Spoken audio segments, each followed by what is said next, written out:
Picture this. You're a kid in 2009. You just got a DSi as a gift from your parents, and the first game that you ever got for your system was Pokemon Soul Silver. You put the game into the cartridge slot, and you hear that ever-familiar opening, going on a journey that changes your life forever. That kid was me, and ever since then I've been a fan of Pokemon. I watched the anime as a kid, with the first movie being a film I'd often rewatch on my VCR. I'd buy the spin-offs like Pokemon Conquest, and heck, some of the spin-offs like the first Pokepark Wii game were even a big inspiration for some of the Kingdoms and me and my bestie's own indie RPG game that we made together. Even having scrap mechanics inspired by the mainline games, with the battle intros being like the ones from Black and White 2. Though in the end, the battle intros ended up being like the ones in Tales of Symphonia. But I rest my case. I'll probably make a video later on about RPGs that inspired the creation of me and my bestie's own game, but that's probably for a later date. Anyway, over the years the games just got easier and handholdable, unlike the games in the DS era that I grew up with. And it just turned me off as a fan. And due to that, I stopped playing after Sun and Moon came out on the 3DS. Ever since then, well, I'm glad I did. The games within the Switch era just seemed to increase on the problems that I had with Sun and Moon. But they had worse problems than Sun and Moon did that were just overlooked by people within the DS era. Things that should be a standard in an RPG game and were prominent within the DS era of games just weren't there in the Switch era Pokemon games. The towns were mostly empty, devoid of personality except for maybe one or two places. The wild areas took you out of the immersion of the game. The models were the same as 3DS games, devoid of the creativity of the animated models that prior games like Black and White had. Though this was also the case with 3DS games like X and Y, though we weren't really used to it as much and we had a Mii back then to settle the score. The story wasn't all that good, and, well, like I said before, it just felt too easy. Though that had slightly changed with the Legends series of spin-offs, combining different mechanics such as the gameplay being somewhat new and with a fresh take on the open world genre for Pokemon after a rocky start with Sword and Shield, and with the focus on catching as many Pokemon as possible, like what you can do to increase your odds of shiny Pokemon in the Let's Go remakes, just with making that a main mechanic. However, there was just one problem. The emptiness. When Legends Arceus was first revealed, the game looked like a barren landscape. Sure, the idea sounded fine, but there was hardly anything to make it look appealing to your longtime fans. This was probably due to the rush to have a trailer out, as Game Freak was releasing Brilliant Diamond and Shining Pearl that same year, but I digress. And yet, in the end, Legends Arceus turned out to be 10 times better than Brilliant Diamond and Shining Pearl, but oh well. With having been given at least a year to actually polish and work on the game instead of having it being released within a buggy state, thanks to the slew of problems with Scarlet and Violet, Legends ZA actually looks a bit promising. Sure, there's some problems like the way you can just teleport to rooftops without having to actually climb them, but it seems like there will also be ladders to use as well, so this is just an optional mechanic on some buildings so this problem can be averted. But from the trailer, it feels like a solid, unique take on the series, especially with the battle system and the new mechanics like being able to move and dodge freely in battle and catch fainted Pokemon. So I think I'll finally buy it when it releases, and it'll finally be a good Pokemon game in the Switch era. Right? Well, before I talk about all that I have concerns with Legends EA, I'd like to be able to talk about what I actually liked about the trailer. And for a Pokemon game in the Switch era, there is surprisingly a lot that I actually like more than I dislike this time. So this is interesting. This is a really interesting predicament that I have here with this. The main thing that I feel that got the most of an overhaul was the battle system and just the combat. Like, entirely.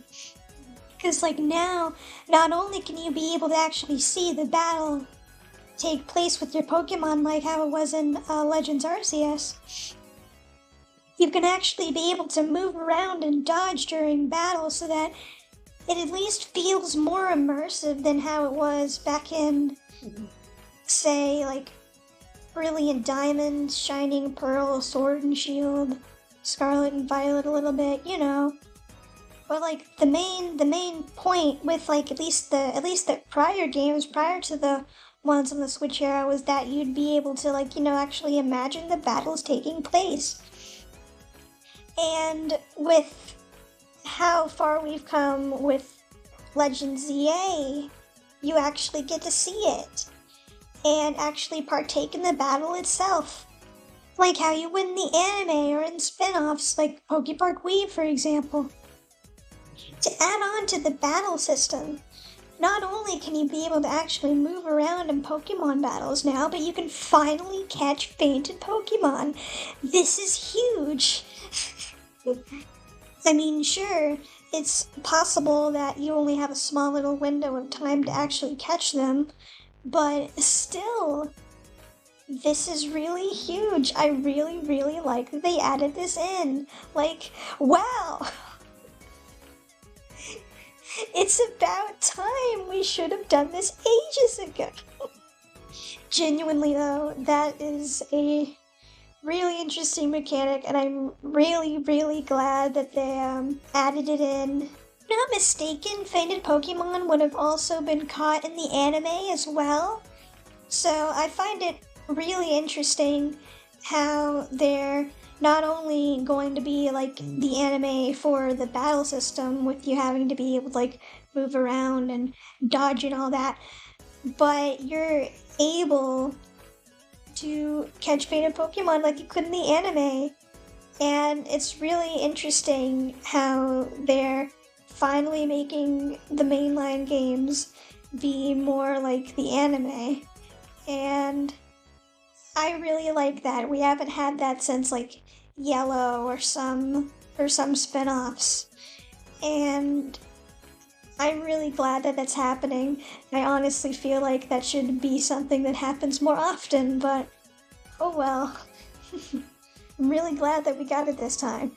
Another smaller thing that I found to be really interesting was that there was a small little gauge, well, timer, gauge, whatever, during the battle system whenever you were able to Mega Evolve.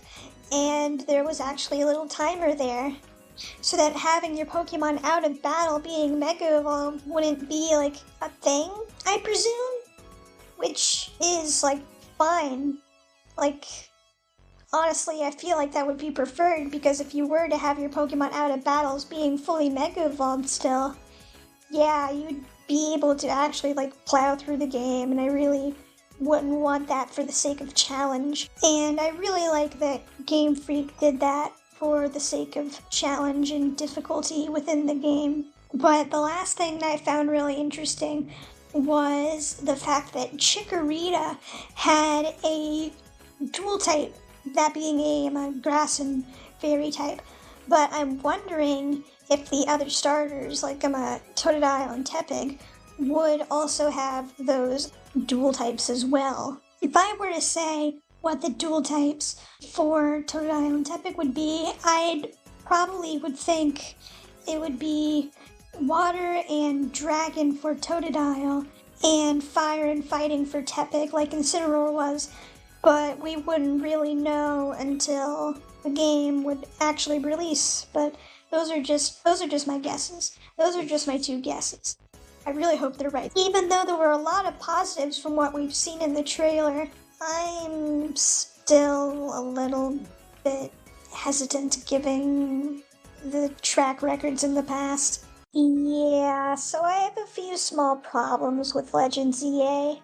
A few worries or concerns is how I like to better phrase it, which is fine. Everyone should have concerns over a big AAA game like this, especially a game that would probably cost $60. And every game has its problems after all, nothing is perfect. The first thing that I noticed within the trailer was the emptiness. What bothers me most is that what the trailer mainly consists of isn't gameplay, it's cinematics. And what we did see within the gameplay was, well, rather empty. There weren't many people out within the city or near the wild areas, and when we did see them, there were only like 3 or 4 in the frame of view, and also in cinematics. 2 or 3 would need to be out catching Pokemon, and even that looked like a rarity. I know that this is just a gameplay reveal trailer, but with the trailer for Scarlet and Violet and Brilliant Diamond and Shining Pearl, not much changed from that initial trailer to the final game. So I really hope that Game Freak will be able to change the NPC consistency within the game itself, since it takes place only in one large setting. Surely it'll be populated with plenty of people, especially since it's a city. Kevin! Lumios wasn't a city full of NPCs back in X and Y. It was empty there too. But a reason for that is because the 3DS wasn't as powerful as the Switch is now. It released just a year after Black and White 2 did, and they had, and still have, a lot more time to polish ZA before releasing it. Not to mention, X and Y was already a bigger game scale-wise, with more locations to explore than what you'd have in ZA. Obviously, Lumiose would be a lot better population-wise on Switch, at least if Game Freak isn't lazy like they were in the prior Switch Pokemon games, but I rest my case. The second concern I have is not that it takes place solely within a city, like many people have been saying, but the types of Pokemon within the city itself. Sure, there's wild zones for grass and ground types, but what about ice types? Electric types, fairy types, types of Pokemon that wouldn't normally be compatible within a city like Lumiose. I think a good solution to that issue would be having the wild zones be within buildings for electric types and accommodated for the other types, as well, like ice and fairy, but mainly possibly bringing back the seasons from Pokemon Black and Black 2 and White 2. This would make the wild zones a bit more interesting, causing the seasonal variations like Deerling and Saucebuck and other different types of seasonal variations of Pokemon to return, and having a more varied way of catching Pokemon. Think about it. In winter, the grass or fire types would hide in the snow or in the trees, while the others you can find on different times when the seasons change, or during different types of the day, like in prior games like Soul Silver, where you can only find certain types of Pokemon at night. Though they probably wouldn't do the seasons thing and just restrict the typings of Pokemon to be in their own wild zones. But I digress. It would be really interesting to see, though.